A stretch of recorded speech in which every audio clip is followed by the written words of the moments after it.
FIFA 2026 ലോകകപ്പ് യോഗ്യതാ പോരാട്ടത്തിൽ ചിരവൈരികളായ ബ്രസീലിനെതിരെ ഗംഭീര വിജയം നേടിയിരിക്കുകയാണ് അർജന്റീന. ബ്രസീലിനെ 1-4 ഗോളുകൾക്ക് തകർത്ത് നിലവിലെ ചാമ്പ്യന്മാർ ലോകകപ്പിന് യോഗ്യത നേടുകയും ചെയ്തു. ഫുട്ബോൾ മൈതാനത്തെ ശത്രുക്കൾ വീണ്ടും ഏറ്റുമുട്ടിയപ്പോൾ ഇരു ടീമിലെയും താരങ്ങൾ തമ്മിൽ നിരവധി തവണ കയ്യാങ്കളിയിലെത്തുകയും ചെയ്തിരുന്നു. മത്സരത്തിന്റെ ആദ്യ പകുതിയിൽ ഇരു ടീമുകളിലെയും താരങ്ങൾ ഇടയ്ക്കിടെ കയ്യാങ്കളിയുടെ വക്കിലെത്തിയത് ആരാധകർക്ക് ആവേശവും നാടകീയത നിറഞ്ഞതുമായ നിമിഷങ്ങൾ സമ്മാനിച്ചു. ഇടവേളയ്ക്ക് പിരിയുന്ന സമയത്തും ഇരു ടീമുകളിലെയും താരങ്ങൾ നേർക്കുനേരെത്തി. ഇപ്പോൾ അർജന്റീനൻ താരവും ബ്രസീലിയൻ താരവും തമ്മിൽ കളത്തിൽ നടന്ന വാക്പോരാട്ടം ഏറെ ചർച്ചയാവുകയാണ്.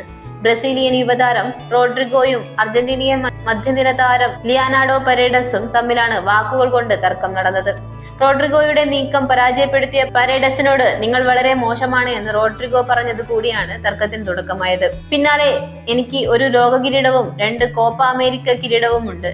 ഇക്കാര്യത്തിൽ നീ വെറും വട്ടപൂജ്യം മാത്രമാണെന്ന് പരേഡസ് റോഡ്രിഗോയ്ക്ക് മറുപടി നൽകി. ഇതിന്റെ വീഡിയോയും ഇപ്പോൾ വൈറലാവുകയാണ്.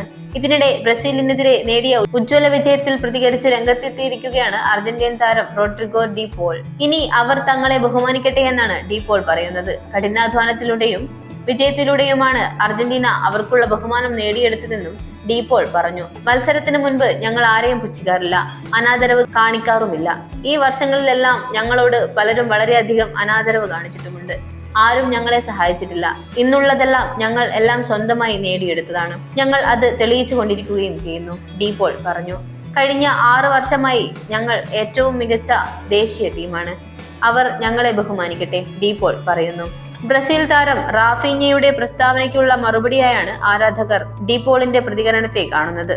അർജന്റീനയെ കളത്തിലും പുറത്തും പരാജയപ്പെടുത്തുമെന്നായിരുന്നു മത്സരത്തിന് മുൻപ് റാഫീഞ്ഞ പറഞ്ഞത്.